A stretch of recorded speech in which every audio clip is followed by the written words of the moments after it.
Bienvenidos a Símbolos para el Alma y hoy tenemos la presentación de un libro y una entrevista a dos invitados.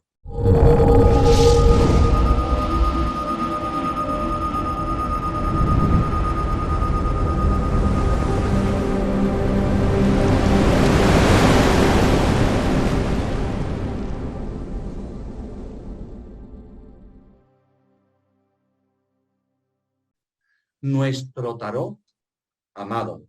Y yo comparto el título al 100%, porque si hay algo que me relaciona con el tarot es el amor a los símbolos. Y yo creo que nuestros invitados, Antonio Morales y Cristina de la Torre, comparten entre ellos ese amor a los símbolos y ese amor al tarot.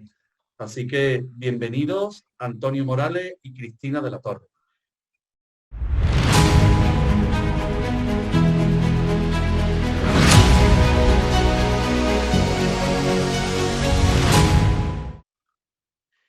Muchas gracias, Michel. Encantado de estar contigo. Y poder vernos un poquito, que hacía tiempo que no nos veíamos. Perfecto. Sí, ahora nos hemos visto menos, pero bueno, nos hemos llevado siempre en el corazón, ¿no? Ese amor a los símbolos y el amor que nos tenemos, ese está ahí como una llama siempre encendida. Entonces,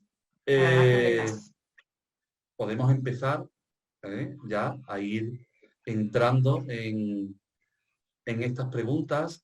Que a mí esto me recuerda un poco, y lo podemos compartir con los oyentes, a unas sesiones mágicas, porque siempre que uno pone un tarot delante de una mesa y hay un grupo reunido, ¿no? A mí me recuerda a estas sesiones mágicas que hacíamos en la casa o el castillo de Antonio, cuando nos juntábamos allí un grupo de amigos y nos podíamos llevar no una hora, no dos, no tres, no cuatro, 5, 6 y 7 horas hablando de un arcano y llegábamos hasta Sirius, hasta los extraterrestres, hasta donde se iniciaba el cosmos, lo explicábamos todo y lo más trivial también.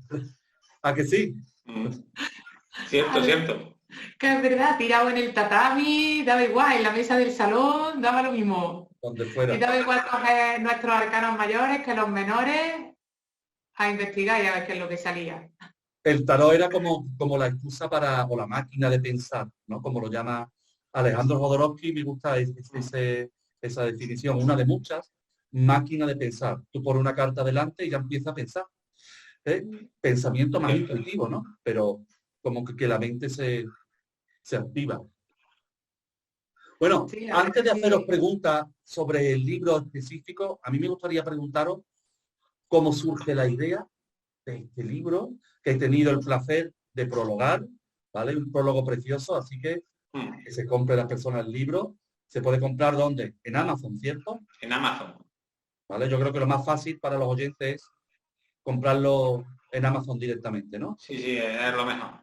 Además no hay ningún tipo de problema. Directamente ponen el título del libro y le aparece. O sea que entonces, no hay nuestro tarot amado en verso explicado, ¿vale? En la edición, aquí pondremos también la portada del libro. Pero bueno, ¿cómo fue la génesis? ¿De quién fue la idea? ¿Cómo surgió esto? Un segundito, antes de que Antonio diga eso. Incluso si pones en Amazon por su nombre, Antonio Emilio Morales, perdón, viene este libro y vienen muchos más libros de los que él tiene ya escritos. Perfecto. Seguimos entonces. Venga. Ya la pregunta estaba hecha, lo de la génesis. Adelante.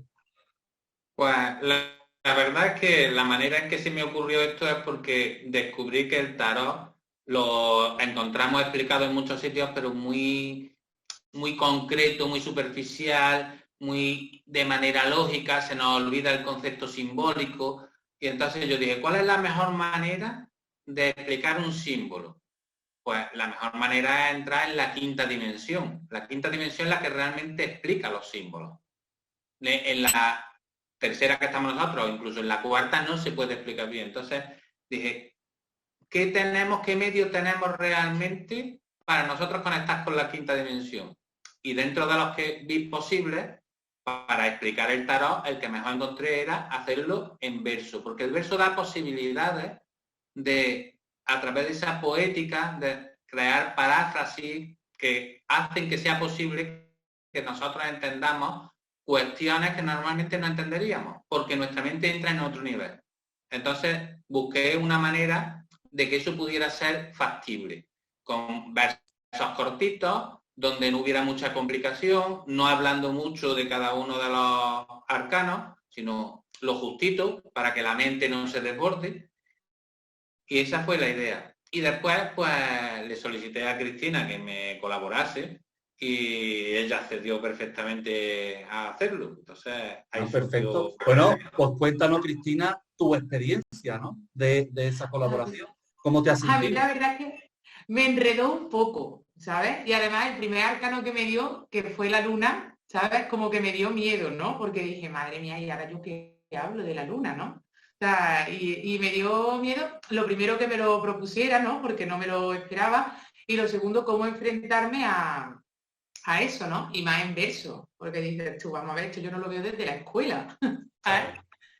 Pero bueno, la verdad es que bastante bien. Luego te dejas un poco llevar, ¿no? Te pones, como en muchas ocasiones hemos hecho, te pones el arcano delante, lo miras, duermes con él, convives con él, ¿sabes? Y vas viendo muchos símbolos y además, sobre todo con la parte de la luna, ¿no? Yo creo que ha sido el que más me ha llegado de los que he hecho. Me ha hecho ver muchas cositas dentro del arcano que no sabía. Bueno, de hecho, si vemos cosas dentro del arcano, yo creo que me daréis la razón que lo vemos dentro de nosotros, ¿no? Sí. Bueno, pues vamos a ir. Yo me he leído el libro, como lo he prologado, ¿no? Pero también había cosas que he considerado interesantes que había. Así que vamos a ir con una batería de preguntas, ¿vale? Perfecto. Y vamos a ir.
diciendo, mira, cuando habláis o habla del mat, ¿no? Se habla de esa relación de Lemat, que es el loco, pero también de Maat, con 2 As, que es la hija de Ra, que es la diosa de la justicia, y se habla de que escapa a lo tradicional. Ese concepto, a ver si me lo puedo aclarar. ¿Por qué escapa la justicia de toda norma si parece que ella representa la norma? Bueno, realmente porque esas normas son las que establecen los humanos, son las normas humanas, son toda la cantidad de normas que vamos generando en cada sociedad, y Lemat, por eso le llamamos el loco, es el que realmente no hace caso a esas normas. Su libertad está por encima de todo ello, hace lo que realmente le interesa. Por tanto, escapa, aunque está representando esa justicia, de ahí viene el nombre de Mat, es una justicia superior, no es la justicia humana. Por tanto, escapa a todas las normas humanas y solo se rige por las leyes superiores. Vale. Comprendido. Cristina, ¿quiere decir algo o seguimos adelante? No, sigue. Yo creo que está bien explicado. Vale. Bueno, yo tengo una duda, ¿no? Porque cuando hablas de el mat, también da, porque cuando alguien pone algo es que lo considera importante, si no, pues no lo hubiera puesto, ¿no? Dice, el perro, ¿no? El perro del loco mira, perdón, eso, el perro del loco mira al cinturón de ese loco, de ese juglar. ¿Por qué eso es importante? ¿Por qué poner ahí un verso? Porque es uno de los símbolos prioritarios que tiene el propio naipe, ¿no? Resulta que el perro, que siempre, eso lo hemos hablado muchísimas veces, representa esa estrella Sirius en latín. Y claro, Sirio, el perro, el can, era el perro del cazador, de Orión. Por tanto, lo que está mirando es una de las constelaciones, la constelación del perro, que está mirando a Orión, expresamente a ese cinturón tan importantísimo como que las pirámides, por ejemplo, de Egipto, están orientadas de la misma manera, en la misma posición y con la misma distancia. Por tanto, es uno de los simbolismos más antiguos. Es la expresión de que lo muy superior, incluso lo que está mezclado con la divinidad, está presente en ese juglar, en ese loco. Por tanto, el que el perro lo esté mirando, lo que hace es darnos pie a entender que nosotros también podemos verlo, cuando conectemos con esa esencia nuestra que nos hace parecer también de vez en cuando un poquito locos. Esto me ha hecho recordar a esa vez que yo descubrí personalmente el Google Maps, ¿no? Con el móvil, que es una aplicación, por si no lo conocen los oyentes, que uno se la pone arriba y empieza a ver las constelaciones, ¿no? Y entonces ese descubrimiento fue alucinante porque yo hice así, y os lo conté. Recuerdo que fue casi que iba yo a casa de Antonio o iba a ver a ustedes y había descubierto eso. Yo dije, mirad. Y entonces se veía la estrella Sirius, se veía el Can mayor, perro, ¿no? El perro que iba mirando al cinturón precisamente, que después se iba para Tauro, que es Togó. Y entonces era como que el tarot está escrito en el cielo. Bueno, vamos a ir. Otra cosa que no me quedó claro. ¿Por qué representa el mago a la acupuntura? A ver. Bien, esta es una de las preguntas más interesantes. Bueno, tú cuando quieras contar. Bueno, sí, no, tú tranquilo, yo te sigo. La pregunta la a los dos, después que conteste. Claro, sí. Pasa que yo soy de los que acaparo la charla siempre. Yo no tengo problema. El mago es el que está, por eso tiene la varita hacia arriba, está intentando conectar lo superior con la otra mano que indica abajo con lo inferior. Es el que trae esa sabiduría y la lleva al plano de la materia, que por eso tiene una mesa, que es cuadrada la materia, con todas las herramientas posibles. Pero una de esas herramientas, aparte de que la varita podríamos asemejarla a que es un instrumento como podría ser la aguja en la acupuntura, lo que hace es traer una sabiduría para poder aplicarla, como la aplicaban los antiguos chinos, en ese concepto de la medicina tradicional china, en la sanación de las personas. Pero la sanación no era la sanación física como nosotros la entendemos hoy en día en la medicina alopática, sino era ese conectar de verdad con la energía de la persona y hacer que esa energía se distribuyera correctamente. Por eso la acupuntura es lo que mejor representa hoy en día esa conexión con lo superior traída a la materia. Eso te iba a decir, La acupuntura es lo que hace. Claro, que ya no solo esa energía del propio cuerpo, ¿no? Sino esa energía celeste, ¿no? Que viene y realmente es la que conforma al hombre. Genial. ¿No? Eso me recuerda cuando íbamos a los cursos de Cherokee en la escuela Naijin, ¿no? Que conectábamos ese octograma de Fushi, que era ese Adán Calmón, ese hombre ideal, ¿no? O eso superior con lo inferior. Claro, es que no olvidamos que también somos esa parte sutil, esa parte energética, que no solo somos nuestra parte física. Entonces eso también hay que traerlo aquí, y aunque el mago es el que domina toda esa parte material, pero también es el que trae esa influencia, ¿no? Para poder hacer ese trabajo energético. De todas maneras, en la carta está muy bien expresado ese concepto. Siempre se nos decía, cuando estábamos estudiando acupuntura al principio, que había dos canales que venían de lo celeste, que uno era Shinpao, que hacía la materia, y el Sanjiao que conectaba. Y el Sanjiao, que era la conexión directa con ese espíritu. Por tanto, el mago representa los dos. La mano de abajo, que representa a Shinpao, y la mano superior, que es la que conecta con esa fuerza celeste, con ese espíritu. Y además se interconectan unos con otros. Uno también se influencia de arriba a abajo. Muy interesante esa visión, y la veo como muy bella para definir el mago. Bueno, vamos adentrando entonces, vamos a seguir hacia adelante. Ahora vámonos a la papisa, ¿no? Entonces, ahí en los versos, en la papisa se habla algo como que para que no ostente la papisa el poder, ¿no? Es como que nuestra cultura occidental, o bueno, patriarcal, podríamos decir, pues la ha representado como una virgen, es como para quitarle el poder de lo femenino o el poder de lo sexual. ¿Puede explicar esto un poco más? ¿A qué viene todo este pensamiento? Esto, bueno, evidentemente es lo que tú estás diciendo, es ese concepto tan arcaico del patriarcado, donde la mujer no tenía importancia ninguna, y el concepto del papa, de hecho hoy en día el papa solo puede ser un hombre.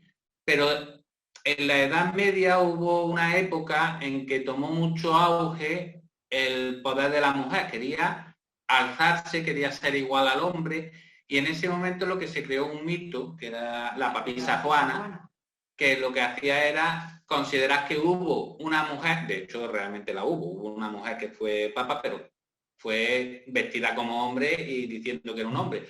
Pero este mito era que una mujer como tal, que era Juana, era considerada papa y por tanto ascendía, y entonces se formó una especie de revolución, sobre todo a nivel ya no solo religioso, sino a nivel ideológico, y la Iglesia tuvo que cortarlo. Y la manera que consiguió cortarlo fue empleando dos figuras femeninas. La primera que crearon fue la Santa Madre Iglesia.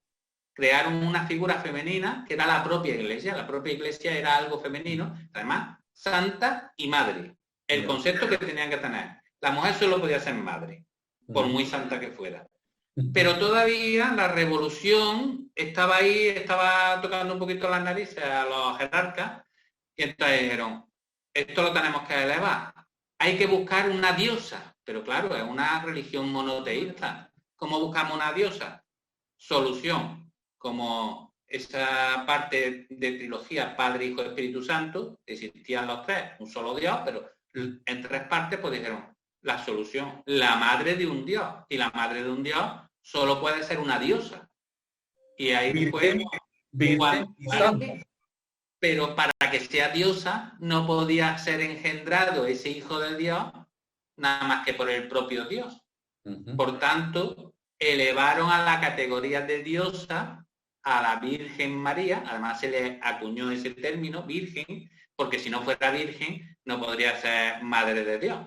Claro. Y ahí es donde ya esta representación de la papisa, que tenemos precisamente como arcano, muestra todo ese poder, pero en cambio le falta el poder terrenal, porque es el que se le quitó en su momento cuando a la mujer se la denigró para que no pudiera alcanzar cuotas de poder iguales. Entonces, si se le ha quitado el poder, ¿no? El poder a lo femenino ahí en ese arcano, pero que está oculto, porque hay partes ocultas como el pene del cuello, hay cosas que están veladas. Entonces yo te preguntaría directamente, ¿cuál es ese poder de lo femenino? Bien, pues el poder de lo femenino, que nos pasa casi siempre desapercibido, por un lado es la posibilidad de la generación material, en este caso el tener hijos, por supuesto, ese es el primero, pues puesto que el hombre, por muy poderoso que sea, nunca puede tener descendencia. Real, él puede colaborar en tenerla, pero no puede tenerla. Ese es el primer gran planteamiento de poder que tiene la mujer. Pero luego el segundo gran planteamiento de poder que tiene es el tipo de pensamiento de la mujer. Por eso la papisa también se la representa con un libro, con el concepto del conocimiento. Es el pensamiento circular. Los hombres tenemos un pensamiento lineal y entonces vemos una cosa y vamos derechos y ya no vemos nada más, todo lo que hay a los lados no existe. Mientras que la mujer tiene un pensamiento circular y cuando va a llegar a un objeto o al pensamiento que sea, antes ha estado dando la vuelta a todo y observando todas las posibilidades. Es un tipo de inteligencia muy superior a la del hombre. Y ese es el gran poder que tiene y al que ha temido siempre el hombre. Porque cuando la mujer descubra esa posibilidad, no como la usan la mayoría de las mujeres, que es para enfrentarse una a otra, sino para colocarse en su sitio sin querer usurpar el sitio del hombre, sino reconociendo que realmente están por encima, todas las mujeres descubrirán el gran poder que tienen. Pero el problema también que hay hoy en día es que las mujeres no vemos ese poder, ese potencial que tenemos, que queremos seguir equiparándonos al hombre cuando somos diferentes. Y no equiparando, sino copiando. Copiando. Que es todavía peor. Aquí no vamos a entrar en polémica. Si nos ven algunas mujeres vamos a entrar en polémica. No, vamos a seguir hablando ya ahora de la feminidad. Tampoco hay que entrar entre esa cosa de hombre. Claro. Sí. Entonces yo diría, ahondando más en el concepto de la feminidad, ¿qué diferencia hay, vámonos a otros dos arcanos, entre la feminidad de la papisa y la feminidad de la emperatriz?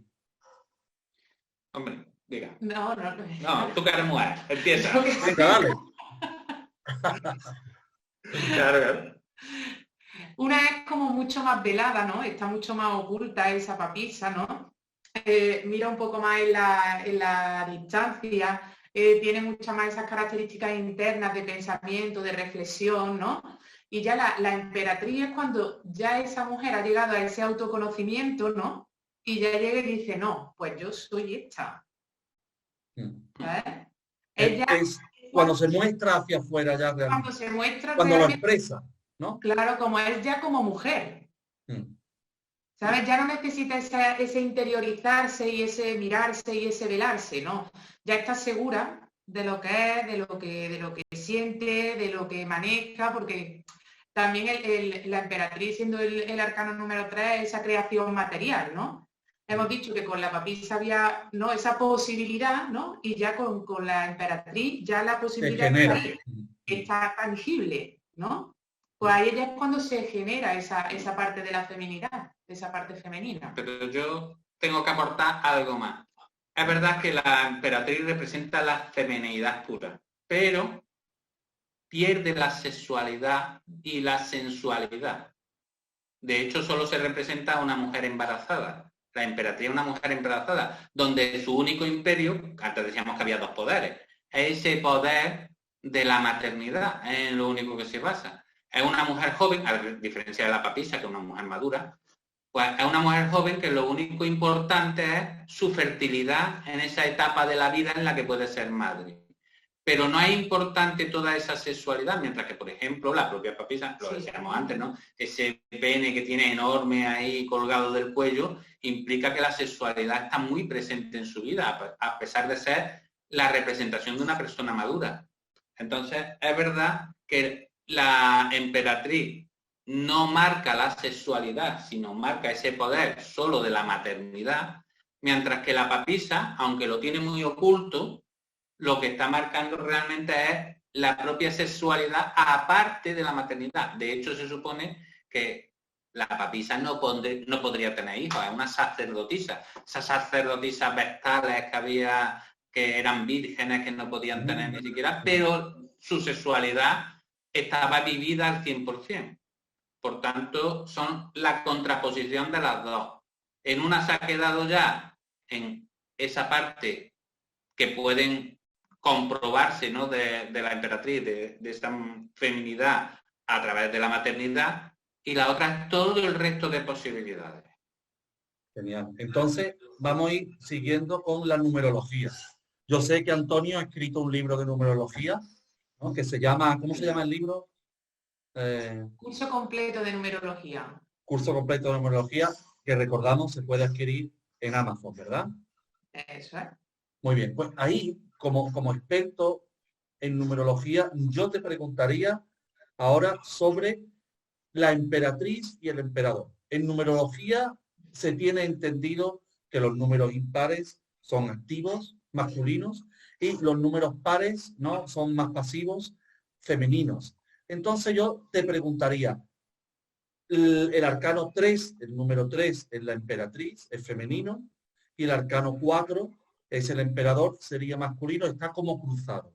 ¿Qué diría la numerología de ese cruce o qué piensas tú? Bueno, para empezar vamos a romper mitos. No existen números ni positivos ni negativos, que es el primer mito. Por supuesto, no existen números ni masculinos ni femeninos. Y entonces la atribución que se dio en un momento viene de Pitágoras, de que consideraron sus discípulos que él había establecido una diferencia entre números positivos y números negativos, pero totalmente falso. Y la numerología, por llamarlo de alguna manera, moderna, ha querido introducir ese término. Pero realmente los números tienen de por sí una carga, que no es ni positiva ni negativa, ni masculina ni femenina. Una carga que normalmente comparte las dos polaridades, porque son muy duales todos los números, excepto el 0, que es el que engloba todo. Entonces, el número 3, la representación es la creación material. Y el número 4 es la propia materia. La gran diferencia entre el número 4, por eso es el emperador, y en este caso representa la parte más fuerte, ¿no?, la parte masculina, que es como lo representaban, es la materia ya propiamente dicha. La materia en todos sus ámbitos, desde el plano económico al cuerpo físico, todo lo que representa la materia. Mientras que el número 3, que es la emperatriz, es la posibilidad de creación de esa materia. Todavía la materia está en gestación. De hecho, en la emperatriz vemos que en el escudo lo que tiene es a un águila con un muñón todavía. Todavía no está, claro, se está gestando. Está gestándose todavía. Entonces, la gran diferencia entre la emperatriz y el emperador, numerológicamente, es que el emperador ya está completo, ya está terminado, ya está en su concretizado. Sí. Y todavía la emperatriz está adquiriendo ese poder, que en el fondo es la representación realmente en nuestra sociedad del hombre concretizado en su poder y la mujer que está buscando todavía alcanzarlo. Vale, perfecto.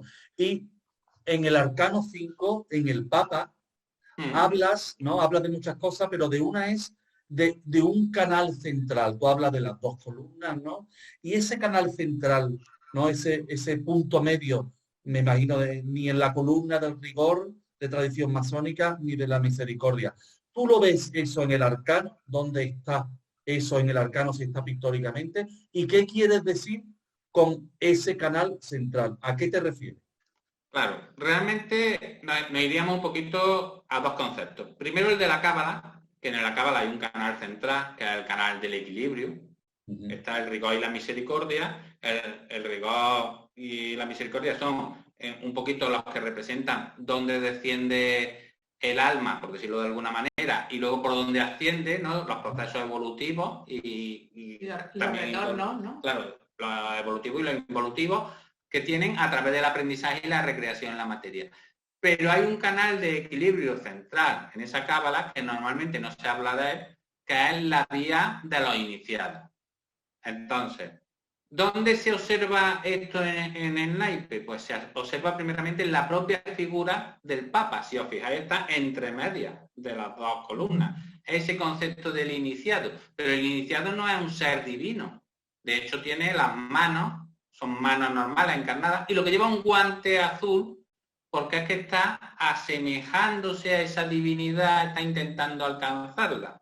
Y luego tendríamos otra segunda visión, una vez ya que observamos a ese Papa, dentro de nosotros mismos, del ser humano, donde encontraríamos otro canal central, que en la parte claramente ya de yoga se explica muy bien, o incluso en el Samkhya, en los Vedas, que es Sushumna, el canal central que siempre permanece cerrado hasta que Kundalini es capaz de mover la energía suficiente para romper los sellos y que toda esa energía fluya y entonces pueda haber una elevación espiritual. El Papa representa esa elevación espiritual, el sumo pontífice, el sumo puente que hay entre lo inferior y lo superior, pero para eso tenemos que ser capaces de romper los sellos y entrar en ese canal central.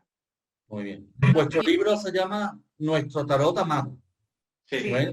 Entonces, ¿tiene relación con el arcano del enamorado, el arcano número 6? Realmente no tiene relación con él, puesto que es otro tipo de amor.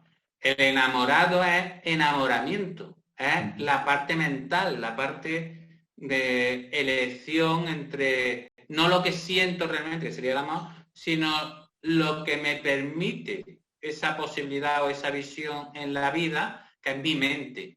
Mi mente me da a decidir si quiero sexo, si lo que quiero en vez de sexo lo que necesito es el cariño de otra persona, si quiero la juventud o si quiero la madurez. Entonces, esa elección es la que me lleva a elegir en el arcano, mientras que el verdadero amor no tiene elección. El amor, como definición, el amor es dar sin pedir nada a cambio. Es que nosotros confundimos muchas veces el amor con ese querer, ¿no? Y entonces, ¿qué es lo que pasa? Que al final, como sentimiento, realmente no sabemos qué es el amor. O sea, yo puedo decir, yo amo a esta persona, pero ¿realmente la amas o estás enamorada, ¿no?, de un concepto mental? ¿No? Que es lo que normalmente solemos hacer. Te puedes enamorar físicamente de la persona o quieres algo a cambio. Que en muchos casos es, ¿sabes? Claro. Puedes enamorar eso físicamente de la persona porque te cuadra, porque te recuerda muchos arquetipos mentales que tenemos de, incluso hoy lo que se parece, que además lo hemos dicho, la pareja, lo que se parece a la madre de ella o al padre de ella. ¿No? Buscamos semejanzas, ¿no?, con cosas que tenemos aprendidas, ¿no? O si somos unas personas muy activas, pues buscamos en una pareja, ¿no?, que sea un poco más relajada, ¿no? O sea, ¿pero realmente la amas o simplemente estás enamorado de su concepto mental porque te aporta algo? Mira, el último verso de el arcano 6 dice, sexo y amor, una decisión que toca vivir, pero Cupido, Clara tiene la decisión. Yo te pregunto, ¿qué elige el enamorado? ¿Sexo o amor? Claro, el enamorado siempre elige sexo. ¿Por qué? Porque no ha llegado al amor, está en un proceso mental. El proceso del amor corresponde a los sentimientos que están Claro, en ese él llega a la discoteca y dice, a mí dejadme de tonterías, que yo lo que quiero es lo que quiero. No, y no, yo quiero ir al cine, vamos a tomar una tapita. Y dice, sí, claro. Pero después, ¿qué, no? Claro, eso es siempre así. Sábado, sabadete, decíamos cuando éramos Efectivamente. Pues eso mismo, eso es lo que elige. Perfecto. Bueno, ya hemos hablado un poco de la justicia. Antes vamos a pasarnos entonces al arcano 9, ¿vale? Entonces, en la página, bueno, como hay varias versiones del libro, a ver, yo tengo la página 87, no dice, mas el torso del ser sin forma, si la cabeza a un lado dejamos, y solo en su cuerpo nos centramos, en un libro de sabiduría se transforma. No es otro que el ser que anima nuestra vida, escogiendo presto al yo que anima, para junto a él experimentar última oculto, esta tras el velo de la mente dolida. Es decir, ¿quién es ese ser que lleva el ermitaño ahí oculto debajo en el libro? Ahora lo pondremos aquí, ¿vale? Cuando quite el vídeo, lo voy a poner para que se vea. Pues es una muy buena pregunta. Ese ser representa a nuestro ser, al que nos maneja, al que de verdad maneja los hilos de nuestra vida, el que hace que seamos unos seres humanos. A ver, perdona que te corte. ¿Por qué es visible en el arcano 9? Y no en el 1, el 2, en el 4, el 7. Claro, porque en los demás no está representado físicamente, mientras que en el arcano 9 aparece media cabeza, tapado por la capa, media Se cabeza, ve, se ve. y se ve incluso ese pedazo de torso, que es lo que luego se transforma en un libro. ¿Por qué libro? Porque el ser conecta con la sabiduría, pero cuando nos llega a nosotros, nos llega en forma de conocimiento. Entonces, el ser nos guía, nos aporta conocimiento, nos aporta esa iluminación, por eso el mismo ermitaño Lleva un candil. lleva la vela, porque está iluminando. Pero quien ilumina es la persona, no, quien ilumina es el ser que permite que a través de la intuición pueda llegar todo. Por tanto, diríamos que este arcano representa realmente la intuición, la capacidad de conexión con el ser y traducir a través de nuestra mente, con conocimiento, esa intuición de esa sabiduría propia del ser. Bueno, en el arcano 10 seguimos hacia adelante. Se habla de nuevo de la columna de la misericordia y el rigor, que son dos símbolos que ya vienen del templo de Salomón y posiblemente mucho más anteriores, ¿no? Pero habláis de que el movimiento, ¿no? De que el movimiento es inverso. ¿Por qué ese movimiento de las dos columnas o de la rueda es inverso? ¿Inverso a qué? ¿A qué os referís? No, bueno, en este caso nos estamos refiriendo al concepto de la cábala. En la cábala hay una columna que es la que permite que se descienda o que, digamos, se llegue desde lo superior, desde esa corona, a Malkut, que es la parte más material, más densa. Entonces es un camino de descenso y luego tenemos otro camino de retorno, de ascenso de nuevo, donde ya se libera y vuelve desde nuevo de Malkut a subir hasta llegar de nuevo a la corona, que es ese concepto de lo divino. Mientras que en la rueda de la fortuna, el camino, el sentido de giro, está al revés. Tenemos la representación de la liebre y del mono, y la liebre está descendiendo, y además en la columna que sería la contraria, si mirásemos el árbol de la vida, y el mono está ascendiendo. Entonces hacen el movimiento contrario. ¿Por qué? Muy simple, porque estamos hablando del concepto del karma. El concepto del karma nos atrapa. Lo otro sería una vía de ida y vuelta en una vida, mientras que esto puede arrastrar varias vidas.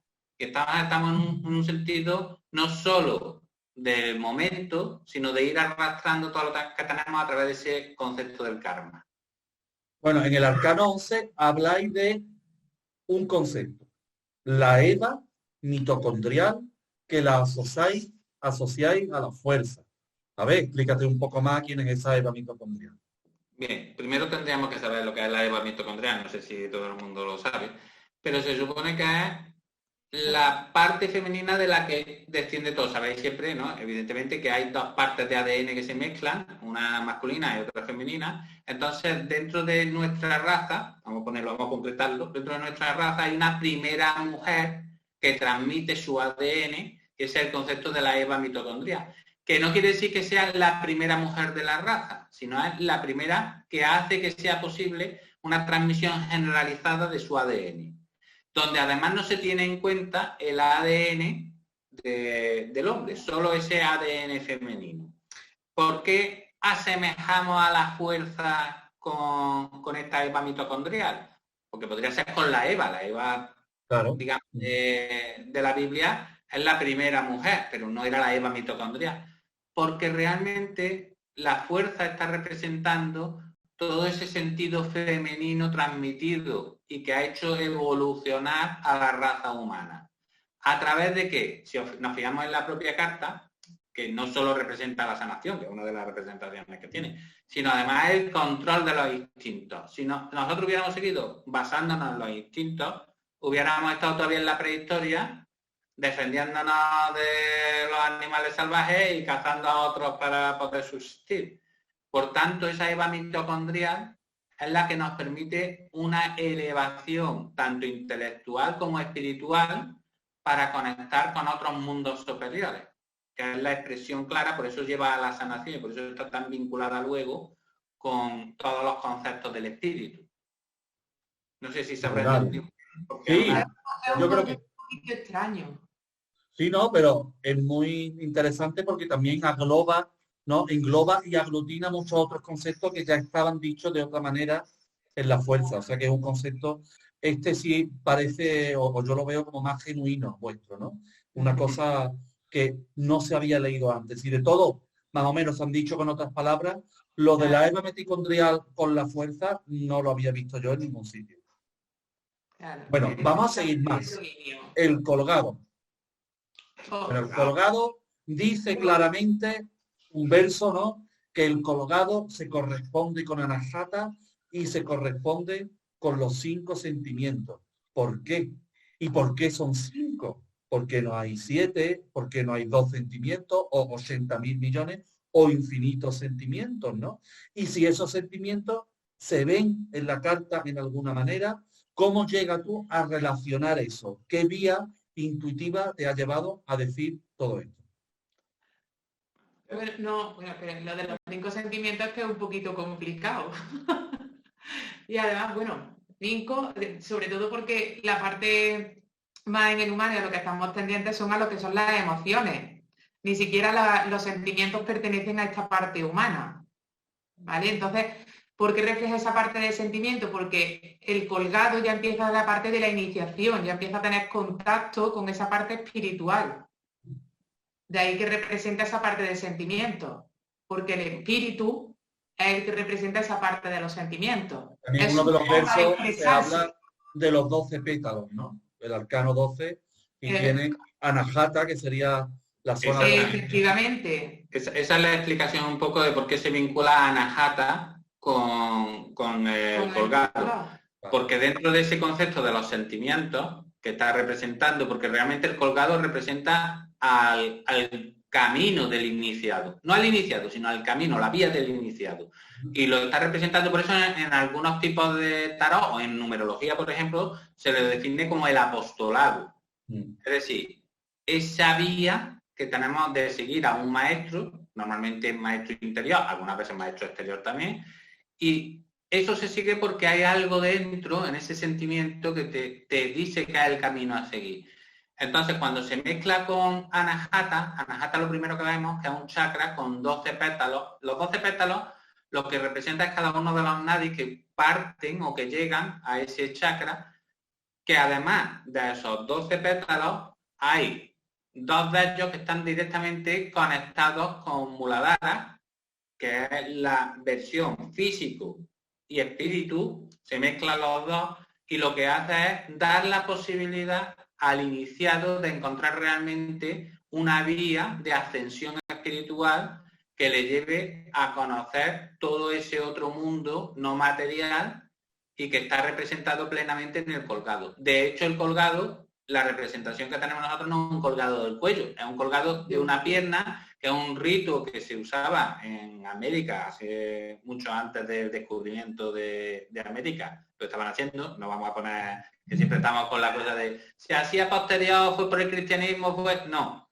Era un rito que había mucho antes que se hacía con los iniciados. Se les colgaba desde un palo por el pie y si no morían, que muchos de ellos morían, entraban en una serie de aspectos superiores que eran los que permitían que ese iniciado pudiera ser el discípulo del chamán en un momento determinado y conseguir alcanzar toda esa entrada en estos mundos superiores. Y si nos damos cuenta, en relación que has dicho con lo de la parte material, el colgado, la posición de las piernas que tiene, si lo comparamos con el arcano número 4, que es la materia, tiene el mismo cruce. Bueno, ¿y por qué 5 sentimientos? ¿Por qué no son 500? Bien, porque tenemos un gran problema. Primero confundimos sentimientos con emociones. Bueno, ya os digo también que las emociones están descritas, son 270, no hay más tampoco. Vale. Y con 270 a lo mejor hasta nos cuesta un poquito pensar que tenemos tantas emociones. Nuestras emociones son nuestro vínculo con el exterior. Yo cuando tengo un vínculo con el exterior que me provoca alegría, algo que hay, o me provoca tristeza, o me provoca ira, es mi vínculo con el exterior. Es como yo expreso mi vínculo con el exterior para que los demás también comprendan cómo estoy yo. Eso serían las emociones. Pero los sentimientos es algo muy profundo. Es algo que surge realmente del espíritu. El espíritu, que normalmente no lo entendemos tampoco demasiado bien, es la emanación del absoluto. que está interactuando con nosotros. Entonces, esa emanación del absoluto lo que permite es que nosotros seamos capaces de, ese concepto, por eso se llaman sentimientos, de sentir, pero no de experimentar, sino de sentir. Algo profundo que no sabemos de dónde procede y que realmente está ahí. Y eso solo hay 5, vamos a llamarlo categorías. No vamos a decir 5 sentimientos, sino 5 categorías. O forma de expresión, ¿no? Sí, pero es que ni siquiera tiene por qué expresarse. Yo puedo tener un sentimiento y quedarse para mí, exactamente, no haber una exteriorización, no haber una expresión. Y esos 5 sentimientos además, que son amor, libertad, paz, veracidad y luz, son de manera jerárquica. De manera que no puedo alcanzar los que están por encima si no he conseguido estar en los que están inferiores. En este caso, no puedo estar en paz si no he amado y me he sentido libre. Exactamente. Porque el primer escalón, realmente son 4 escalones, que hay 5, son 4 escalones. El primer escalón es amor, libertad. Si yo no consigo tener amor y libertad y además equilibrarlo, yo nunca podré entrar en paz. Pero es que además luego tienen otra cuestión importante. Todos los sentimientos, como estamos aquí en la materia, que es dual, tienen sus 2 aspectos. Por ejemplo, el amor tiene el amor y su opuesto, que no es la libertad, que es el odio. Y la libertad tiene no su concepto, la libertad, el ser libre, pero además tiene su opuesto, que es la sumisión, que casi siempre nosotros encima confundimos libertad como el opuesto del amor. Si amo no puedo ser libre, y si soy libre no puedo amar. Cuando lo que nos está proponiendo realmente esta nueva escala de valores por encima de la mente, porque todo lo otro es mente, lo que nos propone es que precisamente para yo llegar a un plano de armonía tengo que equilibrar amor y libertad y tener de los dos. Pues eso me parece una visión, ¿no? Como de la nueva pareja de la nueva era, creo que tendría que basarse en esos 2 conceptos de amor y libertad. Y vámonos entonces al arcano 13, que hay ahí una carabela, digamos, ¿no? Un esqueleto que está cortando cabeza a un rey y a una reina. Parece que está separando a una pareja, pero ahí en el verso decir otro concepto, ¿no? Que nos hace llegar a la alegría innata. A ver, explica cómo se llega a la alegría innata con ese esqueleto, con esa forma. Con una forma de un esqueleto, ¿no? Claro. Porque quiera o que no, lo que hace el esqueleto, que es que está cortando, que tú mismo lo has dicho, cabeza, manos y piernas, ¿no? O sea, está cortando las acciones que hay aquí en la materia y está cortando la mente, todos los arquetipos mentales que tengo. Cuando yo consigo cortar con esa mente inferior y consigo cortar con todas mis acciones, puedo llegar a esa parte también del sentimiento que lo que me produce es una alegría innata. O sea, que va relacionado al hecho de cortar. Pero, ¿podéis definir más un poquito el hecho de cortar con las acciones? Eso tiene que ver con irme a una cueva del Tíbet y digo, yo ahora no hago nada y ni respiro. ¿Esa es la solución? No, precisamente está justo en lo contrario de lo que nos han enseñado. El cortar con lo aprendido simplemente es descubrir que tengo una naturaleza innata, que además esa naturaleza de felicidad. Aquí venimos a este mundo a ser felices. Lo que pasa es que aprendemos, porque todo lo que tenemos a nuestro alrededor nos enseña que venimos a sufrir, porque hemos cogido ese patrón, y ese es el que vamos aprendiendo. Pero si nosotros nos miramos de manera innata, observamos, por ejemplo, a un niño, o observamos incluso civilizaciones de estas que hay todavía un poquito arcaicas, como pueden ser las del Amazonas, descubrimos que hay una serie de personas que son súper felices, aunque no tengan nada. Nosotros lo hemos basado todo en el sufrimiento. Entonces, la muerte, que como arcano no tiene nombre, lo llamamos la muerte, pero no tiene nombre porque se le quitó, porque lo pusieron súper negativo, porque, claro, el arcano representa cambios. Y los cambios es morir a algo para renacer a algo. Pero si tuviéramos que darle un nombre, que era el primer nombre que tenía históricamente, era la inmortalidad. La inmortalidad, ¿cómo se consigue? Con este cuerpo imposible. Por eso aparece un esqueleto. una vez que hemos muerto, ¿por qué seguimos vivos? ¿Por qué ese esqueleto sigue vivo? Sigue vivo porque hay dentro de nosotros una parte inmortal. Uno la definen como alma, como espíritu, como ser, como queramos. Pero hay una parte inmortal y es la esencia real de este arcano. Y por eso implica una ruptura, para poder llegar a esa inmortalidad, una ruptura con todo lo establecido. En el arcano 14 dice Cristina, porque yo creo que Cristina Ese sí yo. lo vivió mucho, dice, bendito arcano que nos guías hacia un proceso interior. Colocas los acontecimientos en su justa proporción, integrándolo todo a través de la intuición. Yo te preguntaría, ¿cuál es ese proceso interior de la templanza del arcano 14? Y si tú lo has vivido. Hoy, de verdad, ojalá hubiera vivido el proceso. Bueno, algo habrá hecho, ¿no? En cierto modo se vive, ¿no? Porque está escrito y está ahí, ¿no? Está plasmado, ¿no? En el libro y está expresado. Ese proceso, ¿no? Digamos que es un poco el encontrar ya ese equilibrio, ¿no? Entre la parte más divina y la parte más terrena, ¿no? Por eso está intercambiando, ¿no? Esa agua, ¿no? Y buscando ese equilibrio. El ángel, esa parte intuitiva, la representa con esa flor, ¿no? Que tienen en la cabeza, ¿no? Que nos marca esa parte más de intuición. El ángel lo asemejamos también a esas llamadas, ¿no? A esa muchas veces que dice, uy, escucho que algo que por ahí me cuentan, ¿no? O me llega la intuición, o no, pues un poco ir recolocando, ¿no? Todas esas partes en su sitio. Venimos de esa parte transformadora, ¿no? Donde ya hemos dejado atrás las partes establecidas, ¿no? Hemos dejado un poco de lo que veníamos, lo hemos dejado a un lado, y entonces ahora tenemos que empezar a acoplar lo que somos nuevos. Era como si lo anterior era romper y ahora se llega a la alquimia, ¿no? ¿Algo así? Sí, sería un poco eso, ¿no? El ir consiguiendo, ¿no? Esa mezcla y el empezar a ponerte tú en tu Formación verdadera, no solo romper, sino ahí está. mutar, podríamos decir, ¿no? Mutar. Sí, empezar ese cambio, ¿no? A esa parte, es que tampoco no quisiera decir más espiritual, ¿no? Porque es que ahí a lo mejor no es el concepto mutar, ¿no? Es lo que digo, no es realmente un cambio, sino es un atemperamiento, de ahí el nombre de templanza, porque es buscar lo templado, está en el término medio.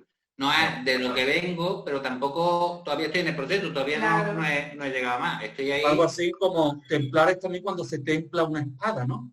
Igual. Algo está ocurriendo con la espada. Claro, se ha calentado, ¿no? Se ha transformado, y ahí cuando la espada la templamos para darle su uso, claro, es una palabra especial, ¿eh? Es verdad. Es templar, al final es templar. Además, claro, templanza también tiene dos partes de raíz, porque otra raíz de las que viene es el concepto que es tiempo.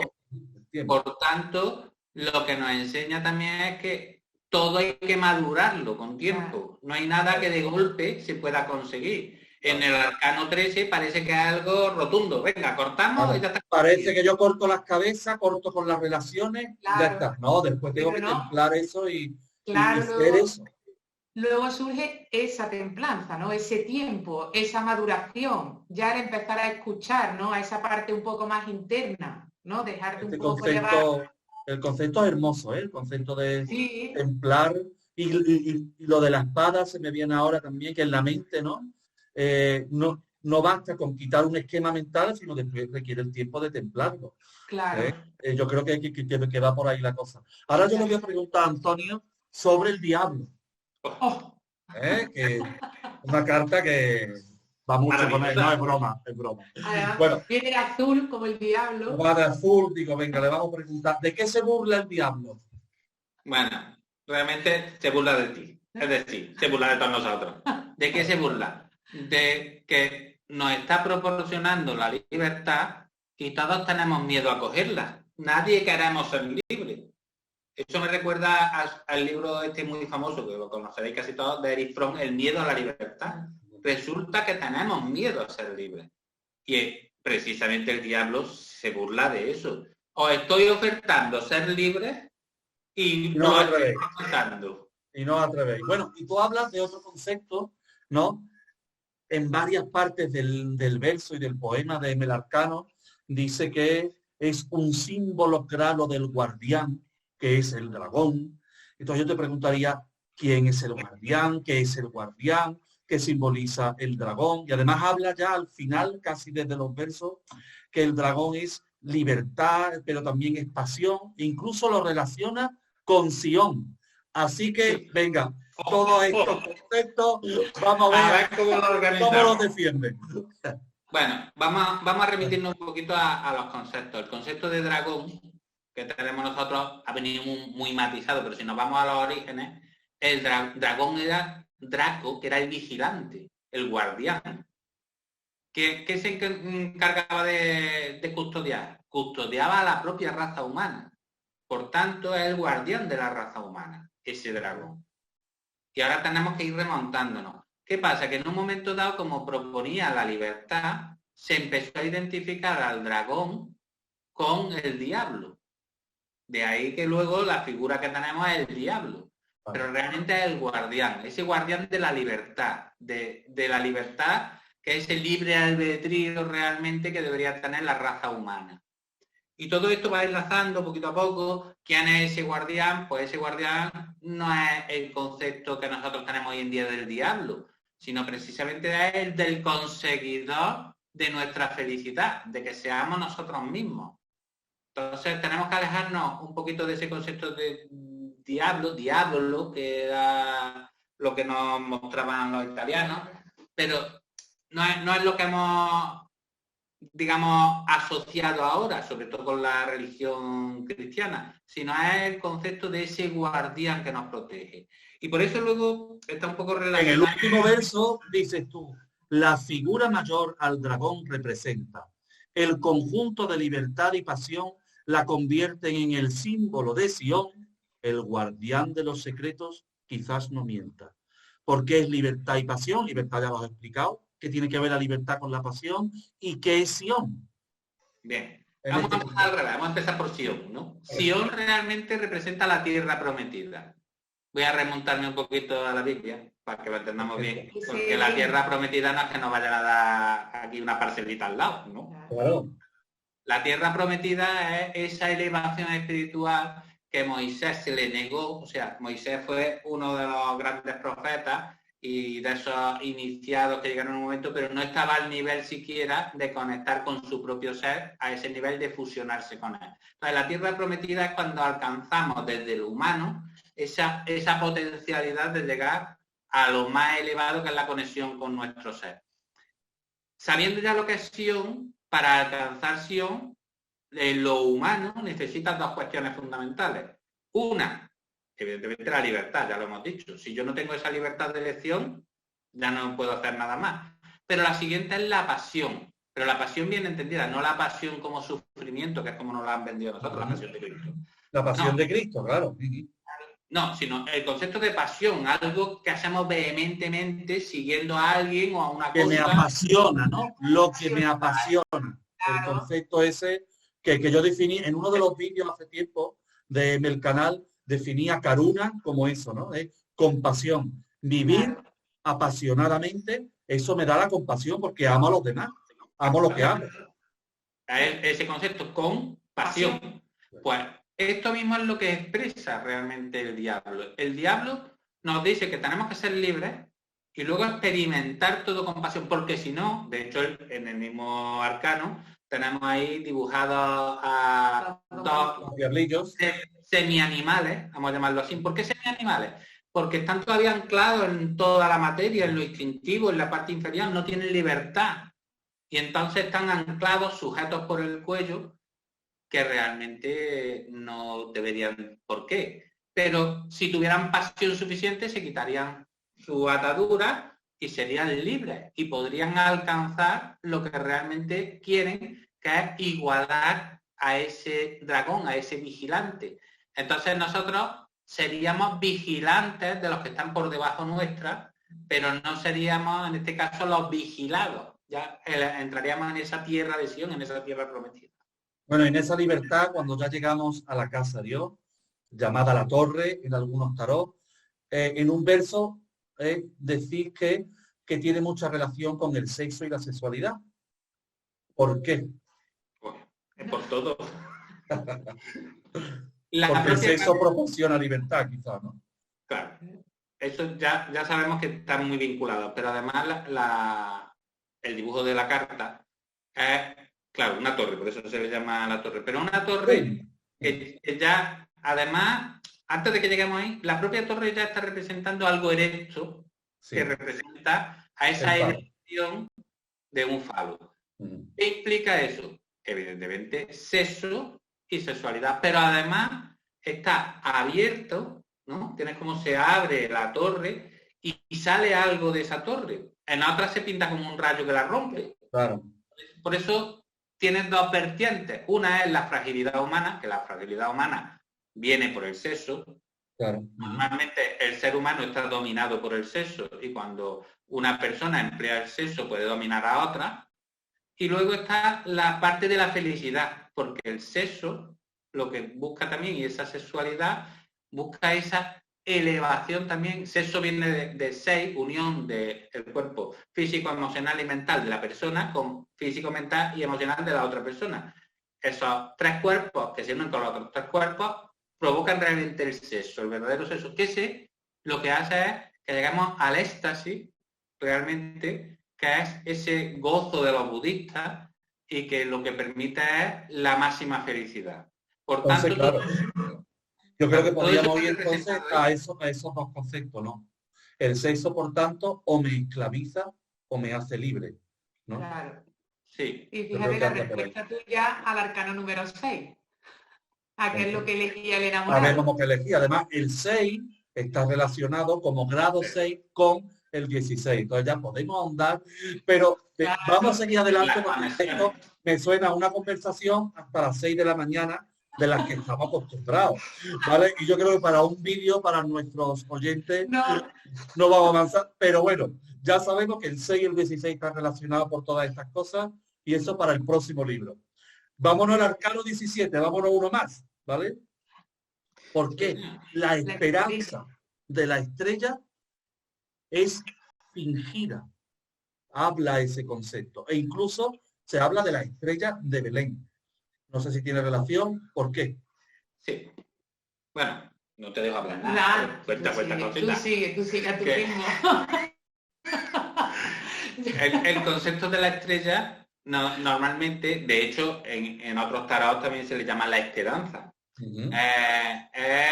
Pero, ¿por qué digo que es falsa esa esperanza? Porque la esperanza no tiene que estar basada realmente en algo a conseguir, que es fe, sino la esperanza tiene que estar basada en uno mismo. La estrella representa el fijarse en uno mismo, descubrirse uno mismo, alcanzar los valores que uno tiene y desde ahí ser capaz de conseguir todo. Pero si es por fe, es falso, es fingido. Entonces, claro, la estrella tiene una esperanza fingida, que es la de la fe. Religiosa, claro. Es esa fe que no se pregunta, ¿no? Y esa fe que es más que fe, es creencia. Por eso está semi-arrodillada, porque hay una parte de fe y de creencia muy fuerte y sobre todo religiosa, pero en cambio están también las aguas, ¿no? Esas aguas que lo que hacen es y permiten que las emociones puedan fluir. De hecho, una de las jarras fluye directamente hacia el agua, hacia ese agua que está corriendo.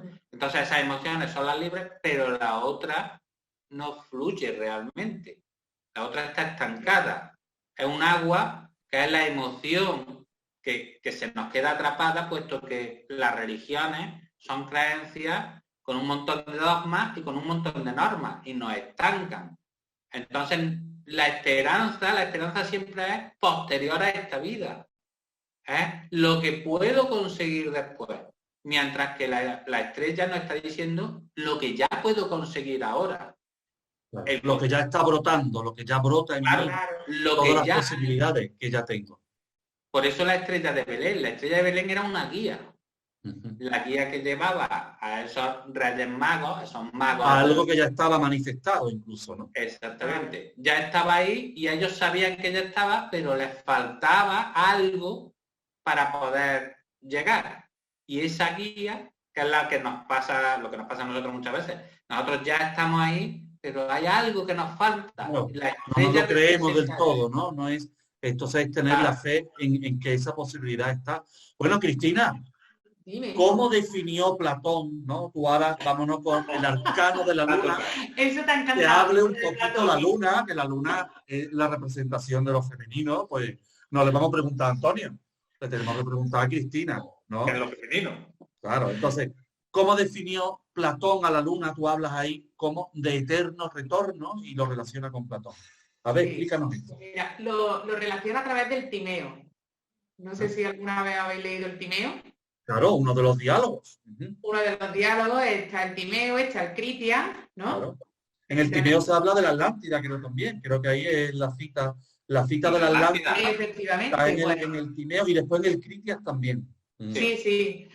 Hace una explicación de esa parte de la Atlántida en el Timeo y luego en el Critias también la termina de definir lo que era la Atlántida. Pero define la luna como el eterno retorno porque, aparte de explicar, ¿no?, esos procesos lunares, ¿no?, donde la luna siempre lleva una evolución y luego retorna otra vez para luego volver otra vez a crecer, ¿no? Es un ciclo de evolución.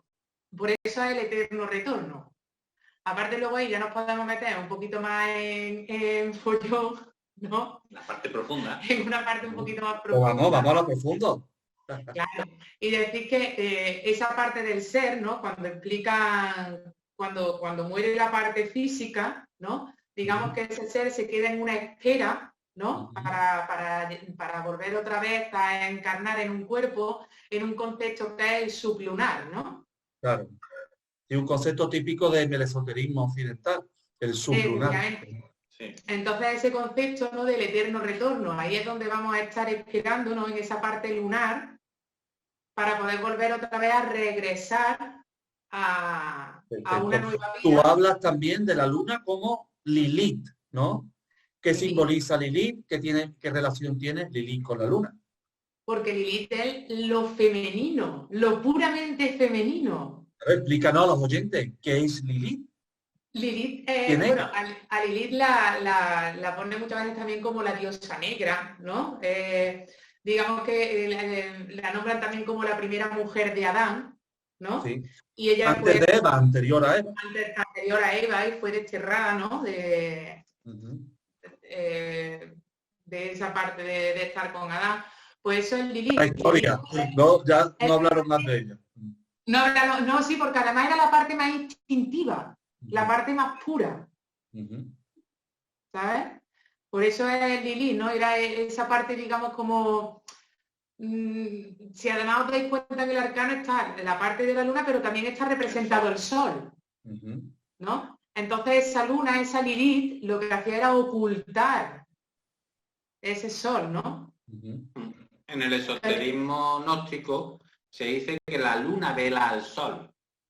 ¿Por qué? Porque los atributos, en este caso no de la luna que nosotros entendemos, de Selene, que era como la describían como diosa los griegos, que era ese concepto de Venus, de la belleza, sino la verdadera diosa femenina vela al sol, que representa lo masculino, al hombre. De nuevo, un alegato al poder de la mujer. Entonces, en el arcano 19 ya vamos a pasar al sol. Habláis de que el sol simboliza a la inspiración. ¿Qué es la inspiración? ¿Por qué el sol es la inspiración?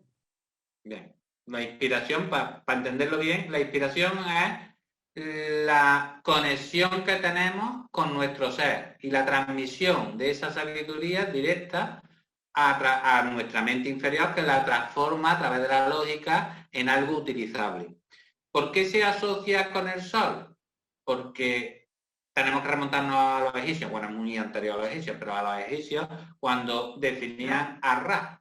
Ra, no Atón, que es el disco solar, sino Ra, que era ese dios creador que representaba la propia inspiración y se le asemejaba al sol. Por tanto, el sol aquí está queriendo representar esa inspiración. esa fuente de sabiduría que es capaz de descender a los hombres, en este caso a la raza humana.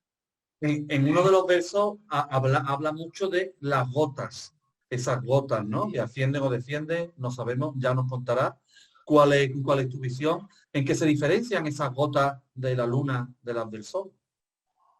Realmente son las mismas. Incluso dibujadas, si las observamos, es la misma gota. ¿Qué diferencia hay? Hemos dicho antes que la luna velaba al sol. Sí. Las gotas vienen del sol, ese concepto de las inspiraciones, esas inspiraciones que tenemos en cada momento, pero que la luna muchas veces no se permite o nos impide, depende, unas veces no permite y otras veces nos impide, seguir esas inspiraciones, esas intuiciones que estamos teniendo. Mientras que en el sol llegan directamente y se hacen presentes. De hecho, en la luna esa parte de esas inspiraciones la muestra con las dos casas que hay. Siempre muchas veces cuando se lee, ¿no?, ese arcano, decimos, pues son dos casas, un cambio de vivienda, un tal, pero si tú te fijas, pasa lo mismo que con los perros, ¿no? Una casa, ¿no?, es de color carne, es de un color más anaranjado, y la otra casa es de un color azul. Son nuestros dos templos. Claro. Es nuestro cuerpo físico y nuestra parte más espiritual. ¿Sabes? Nuestro ser. Son claro. Esas dos casas. Bueno, y en el sol, en uno de los versos, se dice que esos dos seres humanos son nórdicos. Si se pone, será por algo. Hombre, ¿por qué son nórdicos? ¿Por qué es importante que sean nórdicos? ¿O es muy importante porque es una alusión clara. Hemos hablado antes un poquito de la Atlántida, pero es que es una alusión clara a los atlantes. Los descendientes de los atlantes eran la raza aria.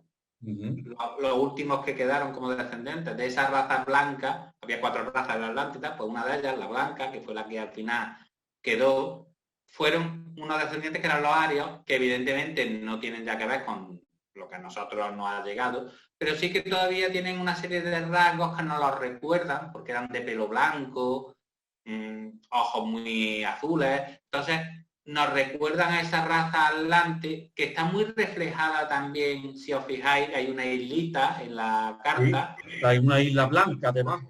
Exactamente, que es ese concepto de la Atlántida y los atlantes, ese recuerdo de los atlantes que recogieron los arios.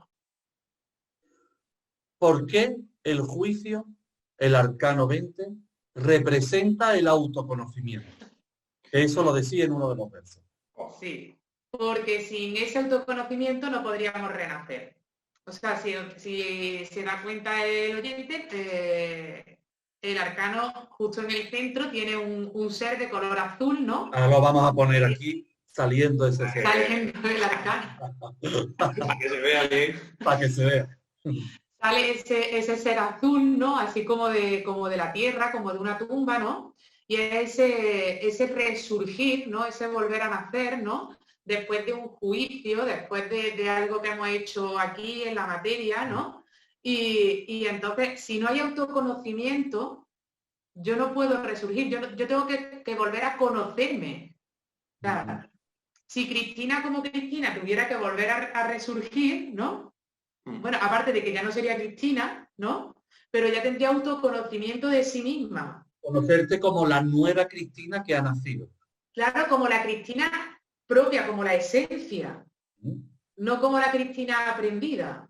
De hecho, en el arcano, las dos figuras todavía humanas que hay miran hacia ese renacido, pero el renacido ya mira a lo superior, ya no mira a lo humano. Por tanto, está claro que una vez que renacemos entramos en un plano superior y diferente.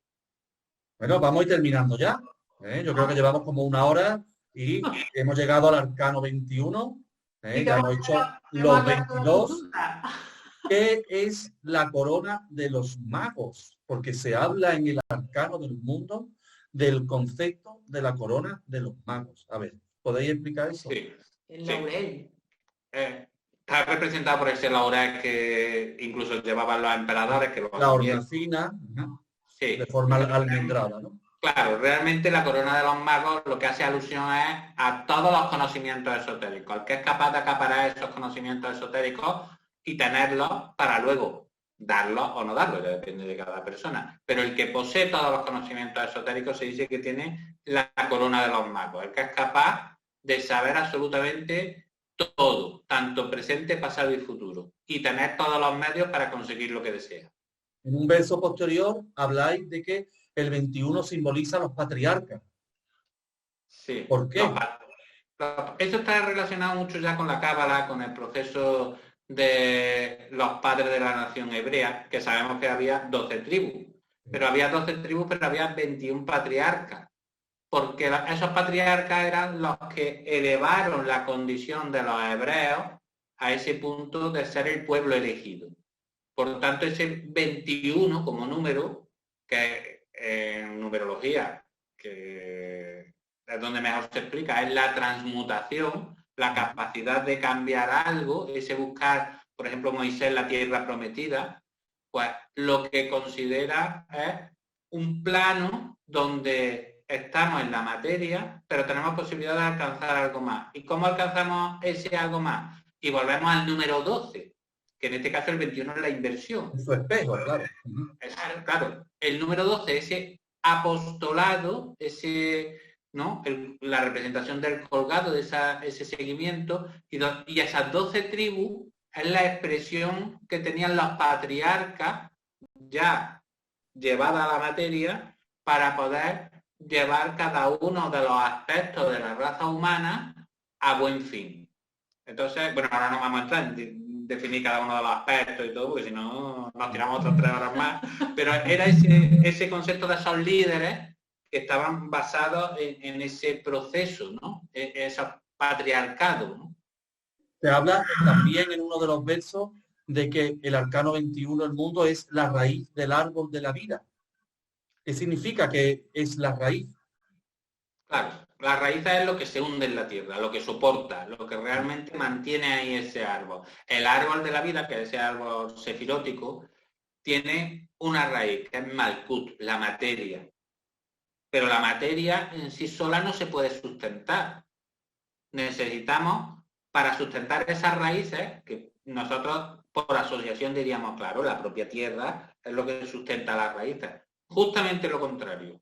Lo que sustenta las raíces, por eso la carta se llama también el mundo, lo que sustenta las raíces de ese mundo no son la tierra y lo material, lo que lo sustenta precisamente es lo elevado, lo divino, lo espiritual. Así empieza, muy curioso, porque así empieza el capítulo 15 del Bhagavad Gita, en el que se habla de un árbol que no tiene las raíces en la tierra, sino que las raíces están en el cielo. Ese es el concepto, ¿verdad? Exactamente. Lo has definido a la perfección. Pues yo creo que hemos llegado aquí ya al final, hemos estado bastante tiempo, ha sido un placer, un honor, que tengáis muchísimo éxito con el libro. Ahora pondremos aquí el nombre del libro, bien, que se puede encontrar en Amazon. También si alguno os quiere escribir, ¿cómo pueden contactar con vosotros? ¿Hay alguna manera, algún dato para ponerlo? Al correo electrónico, mi correo electrónico, el de Cristina, podéis tranquilamente... A través de Facebook, de Instagram. Entonces, aquí vamos a poner los datos que me enviáis en esto mismo, aquí voy a poner abajo todos los datos que me enviáis de contacto, por si alguien tiene inquietud y tiene más preguntas, ¿no? Claro. Se lea el libro y no entienda algo, pues que pregunte directamente. Yo no soy culpable. Sí, perfecto. Bueno, pues nada, un placer. Nos hemos dejado inspirar, ¿eh? Pues nada, muchas gracias. Muchas gracias. Un abrazo, un abrazo. Chao. Chao.